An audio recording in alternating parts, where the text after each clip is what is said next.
I want to segue a little bit. We talked about getting fucked as a kid. Well, when you had sex with your 16-year-old neighbor. I want to see if we're getting fucked by our government. And I want to talk about the military-industrial complex. So that's a term that's been thrown out a little bit lately, especially with some of the stuff that's been developing in Ukraine. And people are saying, like one of the common criticisms I'm hearing is, so taxpayer money is funding the war, and there are these companies, all the Raytheons, the weapons manufacturers, they're benefiting massively from our investment in them. And then on the back end, companies like BlackRock, who also own shares of those military companies, are going to offer to rebuild Ukraine. When you hear the term military-industrial complex, what comes to mind to you, and what is your take on that? So this is a complex one, and I'm going to have to go to answer that in the right way. I'm going to have to go back a little bit. Sure. So when I was, as a kid, again, I wanted to join the military. I saw the military. I saw the military as heroes. I saw it as I was huge. I played Dungeons and Dragons as a kid. I saw, specifically in my mind, the special operations community as as medieval knights. Code of honor, or samurai. Code of honor. Helping the people that couldn't help themselves, and that's what attracted me to it. Right. I wanted to go help people or defend people, I should say, that couldn't defend themselves. And quite frankly, I wanted to kill pieces of shit, who wanted to hurt people that were, that couldn't defend themselves, or were, elderly, or women, or children, or whatever.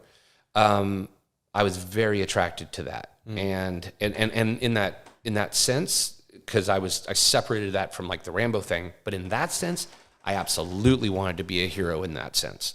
No question about it. As a kid, I would have dreams almost every night, and this is fucking weird, but I would have dreams almost every night of me saving people and dying. Would you wake up when you died? Yes, generally. And they weren't nightmares. They were like positive dreams. Like I saw that as good, So cut to, I joined the military and I loved it. Like even basic training, which is just fucking annoying. Like I had a good time. I enjoyed everything. All the training that sucked, it was fun. It was fun for me because it's what I wanted to do so badly.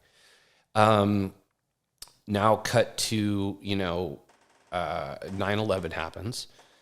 9/11, I was supposed to get out in 2002. That was my ETS, or my separation date. When 9/11 happened, because they were trying to get me to reenlist, and I said, if we get orders to go to Afghanistan, I will enlist that day, or reenlist that day. Like, I'm not going to reenlist until I know we're going overseas. We got orders. Whenever we got our orders, I reenlisted for 6 years. Because I was like, a war, sweet. This is what I've been, like, I didn't join for college money. I joined to go to war.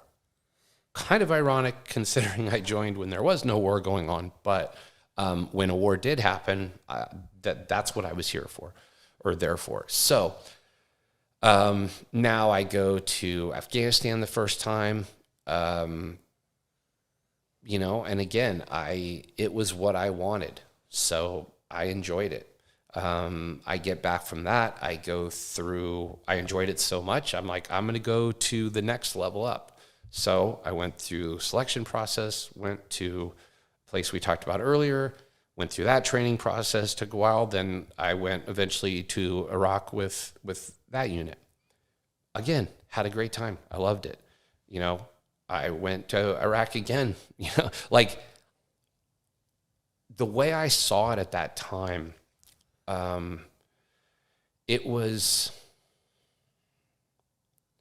I definitely saw things that I didn't agree with. I definitely saw, for lack of a better term, when you're in a war zone, there's no way to do it clean.